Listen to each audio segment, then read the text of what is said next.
we contemplate the significance of what we sometimes refer to as ecosystem services, clean air, clean and abundant water, food and fiber that's produced on healthy landscapes, wildlife, and biodiversity, as well as the financial economies and the important cultures that are tied to these things, when we contemplate the significance of these services, what we are talking about are not simply things that enrich our lifestyles, but also things that support our lives. And we have proven to ourselves that these resources are not inexhaustible. So to address these growing concerns, it fundamentally starts with natural resource conservation education. TWA understands that you can't just put a fishing pole in a kid's hand, plop him on the side of a pond, and expect him to become a conservationist. There has to be an educational component, and TWA is a master at that. Texas Wildlife Association's Conservation Legacy Youth programs come in a variety of options for the both informal and formal student and teacher. Everything from distance learning that we beam into their classrooms to a youth magazine that we send out all across the state and even the nation. Then we have our Wildlife by Design presentations, where we have our conservation educators on the ground going into classrooms about 3 days a week, seeing between 10 and 12,000 students each. And then we also have our discovery trunks, so footlocker-sized kits full of skins and skulls and lessons. And then to top it off too, we also have our land, water, and wildlife expeditions. So those are for middle school students, where we work with their entire grade level. We educate their own science teachers, and then we take them out for a field day on private property within about an hour of their school. It's vital that all Texans are connected to the land. It's where our clean water comes from, where our food is grown, and it's where the iconic wildlife species of Texas call home. But with population growth across the state, we've become more and more disconnected from the land that we cherish and depend on. If you don't understand something, it's hard to value it, and it's hard to take care of it. So at Texas Wildlife Association, we're trying to create connections to the land for Texans and help them understand the very important role that private landowners have in the health, abundance, and sustainability of those natural resources. The Texas Wildlife Association Foundation is made up of 15 trustees spread around the state of Texas. And we basically have two functions. We help Texas Wildlife Association raise money for our Conservation Legacy program, which is the education arm of the Texas Wildlife Association. And we help raise money for our Hunting Heritage program, which is the Texas Youth Hunting Program and our new Adult Learn to Hunt program. The San Angelo Area Conservation Education Initiative was fledged in 2024 to address these concerns at a community-based level here in San Angelo and the surrounding area. As the inaugural conservation educator for San Angelo and the surrounding area, I have hit the ground running.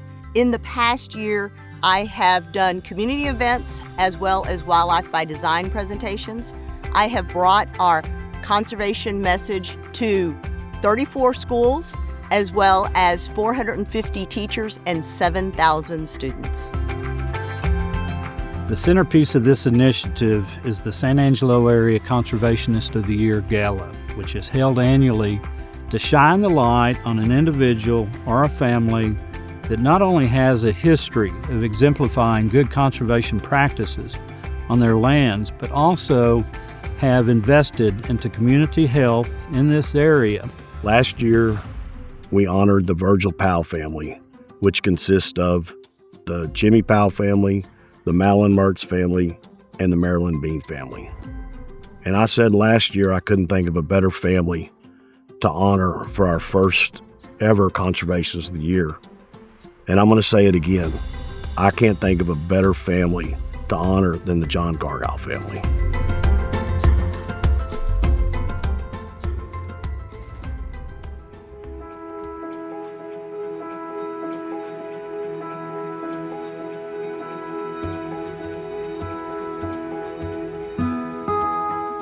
My great-grandfather, John Cargile, lived in Arkadelphia, Arkansas.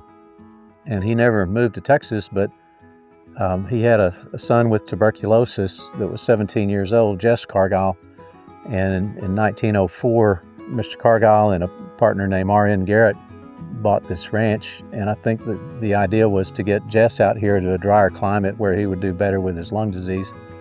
And his brother Howard also came, and they started ranching here, and then their brother Frank, who was our grandfather, came not long after that, and the three of them operated here for a while. And the next generation was my dad.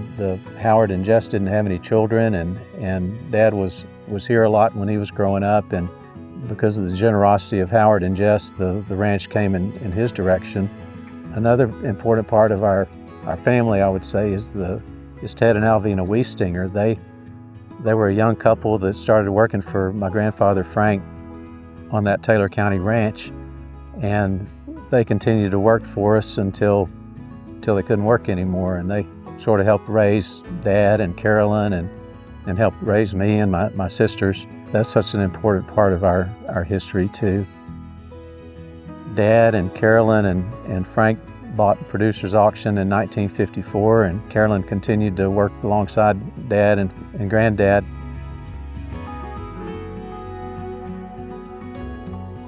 I think we're in a good position to pass the reins on Frank's generation and their interest and their ability, and they have a close connection to the ranch.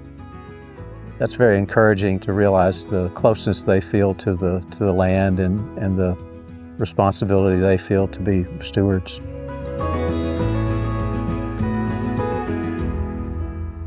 So I'm the 5th generation Cargile on the ranch. Last year we celebrated 70 years at Producers. That also coincided with 120 years of the ranch. That's a big legacy, and there's a lot that's entailed in it. All the different personalities and characters, all the work, all the challenges that have been overcome to get us to this point. That's a long, long list. I've had a lot of guys who have worked for the family for many, many moons bring me on, and their willingness to teach me and to show me, and their acknowledgement that, you know, I'm stepping in and trying to fill that role. There are 15 children in our children's generation. There are 4 of us. So we have a tradition of getting together out here, at least everyone, at least once a year, either at Thanksgiving or Christmas. And that's been going on as long as I can remember. What this ranch does is it brings us all together. I texted my 4 children, and I said, tell me what the ranch means to you. And I'm going to pull this out of my pocket but I've just got a list of words. Here's what they said. Family, roots, quality time to connect away from the hustle, reunion, exploration, adventure, peace, clarity, favorite place on earth, legacy, a promise to honor the past while working hard for the future, so that one day someone I love will stand under those same skies and feel that same sense of home.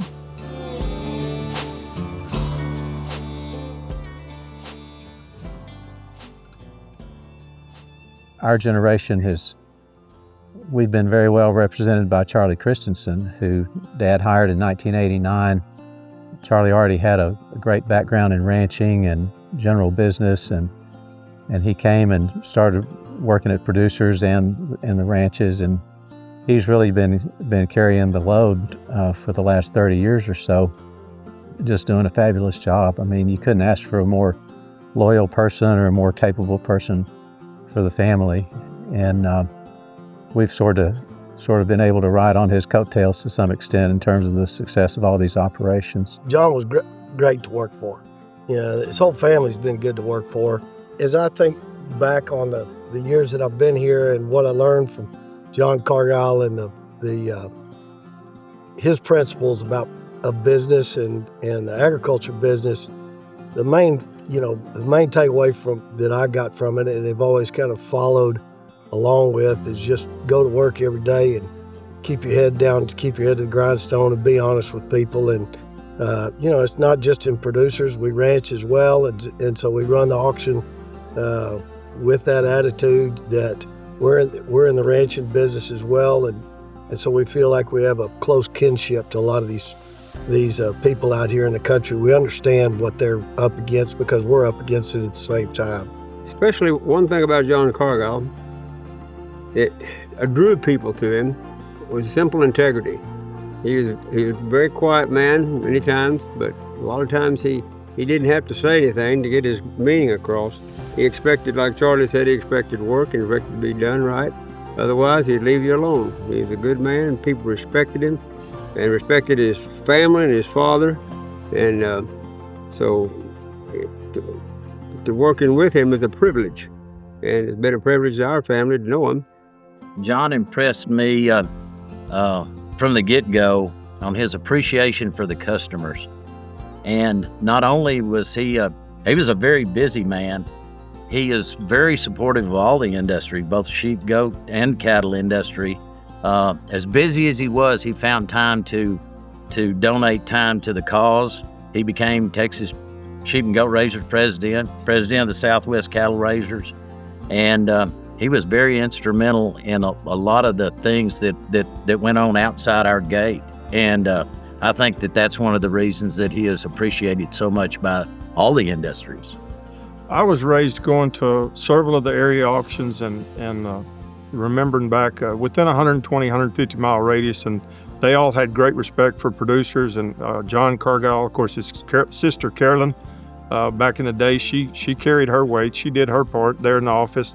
That was John's philosophy in the ranching we were going to take care of our country, and anybody else's country that we operated, we were going to take care of it as well. And so that's the philosophy that we worked with while he was alive, and since he's been gone, we've continued that same philosophy. Every ranch that we operate, we want to leave it better than we found it. So that was all thanks to him. I think we're probably a more closely knit, large family than a lot because we've had the ability to own something together and love something together, and I think it's done a lot for just the way we relate to each other, and hopefully the way our children will and our grandchildren. What I remember best from childhood is coming out here in the summers and staying with Ted and Alvina Wiestinger. They were the couple that lived here on the ranch. Ted was the foreman, and I would work with Ted and with the hired hands, and that's where I really learned a lot about work ethic and honest people. And I can remember too, I guess I was about 16 years old. We had some 2-year-old geldings, and my dad and I spent a week out here breaking those geldings to ride, and that was pretty special to me, that he would take a week off from what he normally did and teach me how to do that. We spent a lot of time on horseback. It was a place we could just go and do kind of whatever we wanted to do. We didn't have any real restrictions. We could, take a risk here or there. I remember Dad had chained a bunch of mesquite, and we'd get on our horses and we'd run through the pasture and jump over the fallen mesquite. Today I'd be horrified if my children did it. But I didn't think anything about it. It was fun. So this ranch, we have a commercial wildlife enterprise where we're selling commercial hunts, and so it's an asset. Wildlife is an asset from that point of view.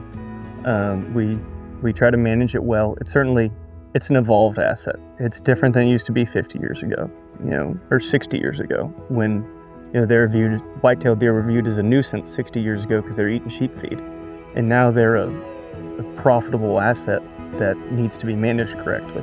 Hearing about what Christine Foley has been able to do over the past 11 months, how many people she's been able to reach across so many counties, it really is a testament to the spirit of the program and the project, and I think the need for it, that within such a short period of time it's already had such a tremendous impact.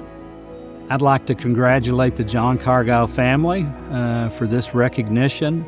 And if I had one message to provide to each of their family members, it would be this. Be proud of the legacy that your family, both past and present, have created, and please know the importance of making sure that that legacy is carried forward so that other people can strive to emulate.